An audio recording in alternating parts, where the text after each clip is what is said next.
अस्सलाम वालेकुम and welcome back you with सैफला यूट्यूब चैनल।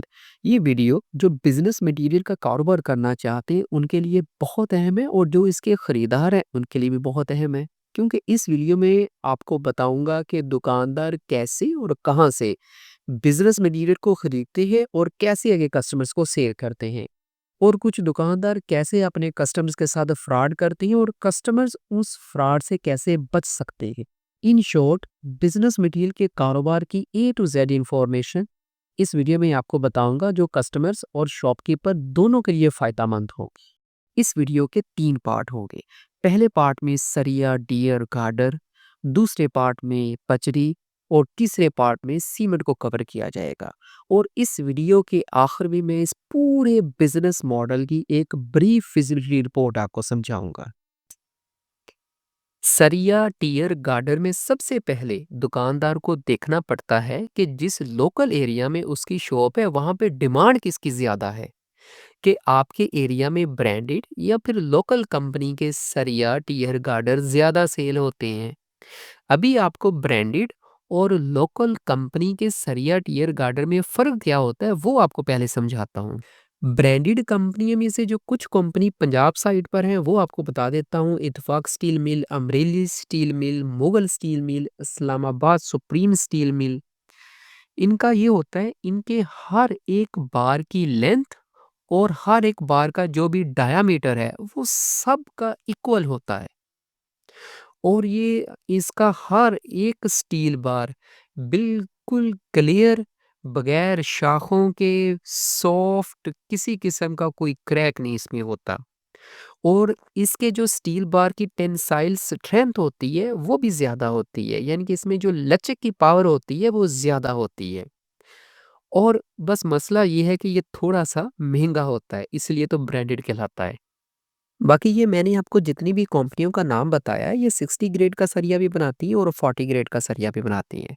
40 ग्रेड का सरिया हल्का होता है, 60 ग्रेड का सरिया अच्छा होता है, और कुछ स्पेशल गवर्नमेंट के प्रोजेक्ट के लिए इससे भी ज़्यादा हाई ग्रेड के सरिये बनाए जाते हैं। लेकिन आम जो कमर्शियली यूज़ होते हैं वो 40 ग्रेड का बहुत ही कम जगह पर यूज़ होता है, और 60 ग्रेड का ज़्यादा अच्छा माना जाता है और ज़्यादा यूज़ होता है। और बाकी ये सब कंपनियां हर तरह के डायमीटर के लिए सरिया भी बनाती हैं, यानी कि 2 डायमीटर, ज़्यादा कम, हर डायमीटर का सरिया ये बनाती हैं। अब आते हैं लोकल ब्रांड की तरफ। लोकल ब्रांड में जो आम मिल्स हैं उसमें आते हैं Saga steel mill, JB steel, Butt steel, KTB steel. इसके अलावा और भी हैं कुछ के जो आम हैं वो आपको मैंने नाम बताए हैं। ये 2 तरह के सरिया बनाते हैं, एक कमर्शियल सरिया और दूसरा स्पेशल सरिया। कमर्शियल सरिया जो ये बनाते हैं उनमें हर एक की लेंथ डिफरेंट होती है और हार्ड होते हैं, शाखें निकली होती हैं और क्लियर नहीं होते, क्रैक उनमें होते हैं। जो स्पेशल किस्म का सरिया बनाते हैं उनमें जितने भी बार हैं ना, इनके भी जितने भी बार हैं सब की लेंथ इक्वल होती है।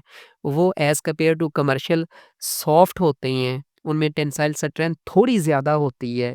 ये करते हैं क्या है, ये जो कमर्शियल में सेल करते हैं वो 40 ग्रेड वाला होता है, और जो स्पेशल में ये बोलकर सेल करते हैं वो 40 ग्रेड को थोड़ा-सा अच्छा बनाकर उसको 60 ग्रेड इनग्रेव्ड कर देते हैं ऊपर सरिये के, और उसको 60 ग्रेड करके सेल कर दिया जाता है। इसलिए दुकानदार को चाहिए, अगर उसने 40 ग्रेड का रखना है अपनी दुकान में और अपने कस्टमर को 40 ग्रेड का सेल करना है, वो तो ये लोकल कंपनियों से वो ले सकता है। लेकिन अगर दुकानदार अच्छा मटेरियल रखना चाह रहा है, 60 ग्रेड का रखना चाह रहा है और उसके कस्टमर भी 60 ग्रेड के लगे हुए हैं, तो उनको इन लोकल से परचेज़ नहीं करना चाहिए, क्योंकि ये दुकानदार को भी नहीं पता चलता बाज़ औक़ात कि ये 60 ग्रेड है, वाक़ई 60 ग्रेड है, या ये 40 ग्रेड के ऊपर इनग्रेव्ड कर दिया 60 ग्रेड। क्योंकि ये मार्केट से जाली लैब रिपोर्ट भी बना लेते हैं, और ये इसको पता चलाना बहुत एक आम दुकानदार के लिए बहुत मुश्किल होता है। यहाँ तक आपको मटेरियल की क्वालिटी का पता चल गया, अभी आपको बताता हूँ इसकी खरीदारी कैसे करनी है। पाकिस्तान में 3 अप्रोचेज़ चल रही हैं सरिया टियर गार्डर को खरीदने की। कि पहली अप्रोच, आप डायरेक्ट फैक्ट्री से सरिया टियर गार्डर खरीद लें। दूसरी अप्रोच, आप अपने इलाके के लोकल सप्लायर से खरीदें।